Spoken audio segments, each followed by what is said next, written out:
साथ मौजूद हैं पाकिस्तान तहरीक इंसाफ के रहनुमा जुल्फी बुखारी साहब। बहुत शुक्रिया आपका जुल्फी बुखारी साहब।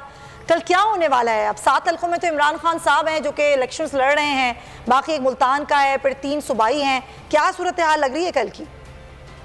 कल की सूरत हाल जो नजर आ रही है ऑन ग्राउंड वो यही है कि खान साहब की 7 सीटें निकालेंगे। अवाम बड़े जोश में है और निकलने की तैयारियां कर रहे हैं। बेसिकली बात आ जाती है कि वोटर टर्नआउट कितना होगा। जो ही वोटर टर्नआउट 35-37% से ऊपर चला जाए तो फिर आप मतलब काफ़ी उम्मीद से कह सकते हैं कि पीटीआई की जीत होती है। जब वोटर टर्नआउट लो होता है तो फिर उसमें मुकाबला ज़्यादा टफ हो जाता है। लेकिन जो नज़र आ रहा है और जो पिछले बाई इलेक्शन से भी जो 42% से ज़्यादा वोटर टर्नआउट था तो उसमें हमेशा पीटीआई के ज़्यादा। जुल्फी बुखारी साहब, ये जो आप बात करें टर्न आउट के, पिछले आप खुद ही आपने बात करती, वहाँ बहुत ज़्यादा टर्न आउट था, 50 से 55-60% भी कुछ हल्कों में गया। तो अब की बार आप समझते हैं कि इमरान खान साहब का बयानिया 14 जमाती फिर से इत्तेहाद है, वो मोमेंटम है जो पंजाब के सूबाई असम्बली के इलेक्शन में था कि इस बार भी इतना टर्न आउट हो और ख़ास तौर पर नया वोटर जो है वो बाहर निकल आए? देखिए वो मोमेंटम तो बिल्कुल है। बात यह है कि मोमेंटम की तोड़ने की कोशिश की गई है, इलेक्शन को डिले करने की, ना होने की, पोस्टपोन करने की। ये सारे मैं समझता हूँ प्री रिगिंग टैक्टिक्स थे। एक तो जाहिर पीडीएम इलेक्शन चाहते ही नहीं थे, इलेक्शन से वो भागना चाहते हैं जितना दूर भाग सकें। तो लेकिन इसमें कोई शक नहीं है कि इसके मोमेंटम इनने ज़रूर तोड़ा है। लेकिन 4-5 दिन हमने देख लिया कि मोबिलाइजेशन के काफ़ी होते हैं इस सूरत हाल में, इस जो इस वक्त स्नैपशॉट है माहौल की और इन्वायरमेंट की।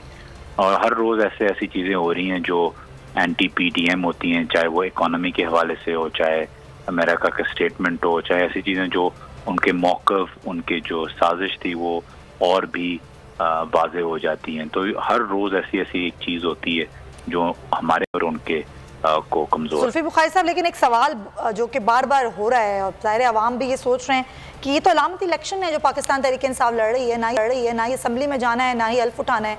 तो इस सारी सूरत हाल में फिर अवाम जो आपको चुन रहे हैं और ज़ाहिर चुनेंगे भी, तो वो अपने मसाइल कैसे हल करवाएंगे आपके थ्रू, क्योंकि असम्बली में तो है नहीं पाकिस्तान तहरीक इंसाफ।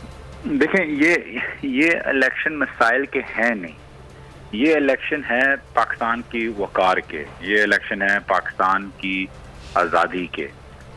तो ये जो इस इलेक्शन में मैं नहीं समझता, कल मैं और फवाद चौधरी साहब फैसलाबाद कैंपेनिंग कर रहे थे, मैं नहीं समझता जी कि जो लोगों में जो शऊर है वो इस वक्त उनकी नलियों गलियों में खली है। उनको पता है कि ये खान के मौक़िफ़ और पाकिस्तान की खुदारी का है, इसलिए खान साहब ने ये बेहतर समझा कि वो हर सीट से खुद खड़े हों, क्योंकि ये एक बेसिकली आपकी नजरिया का इलेक्शन है।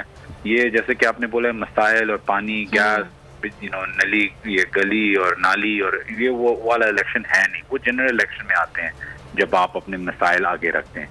इनको पता है कि इस वक्त एक इंसान पूरे बाकी मुखालिफ पार्टियों के साथ अगेंस्ट खड़ा हुआ है, तो ये उसको सपोर्ट करने का इलेक्शन है। तो ये बयानिए का इलेक्शन है जो आप बात कर रहे हैं। जुल्फी बुखारी साहब साथ रहिएगा। मैं इमरान खान हूँ, आप बोल्ड न्यूज़ देख रहे हैं। सबसे बड़ा चैनल बोल, सबसे बड़े एंकर इमरान रियाज खान के प्रोग्राम इमरान खान बोल के साथ ने रेटिंग के तमाम रिकॉर्ड तोड़ दिए। 56% नाज़रीन ने बोल न्यूज़ को देखा। सोशल मीडिया पर भी सबने ज्यादा देखा।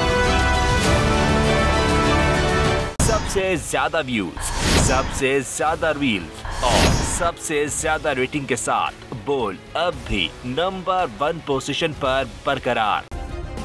सब्सक्राइब करें और बेल दबाएं ताकि कोई खबर रह न जाए।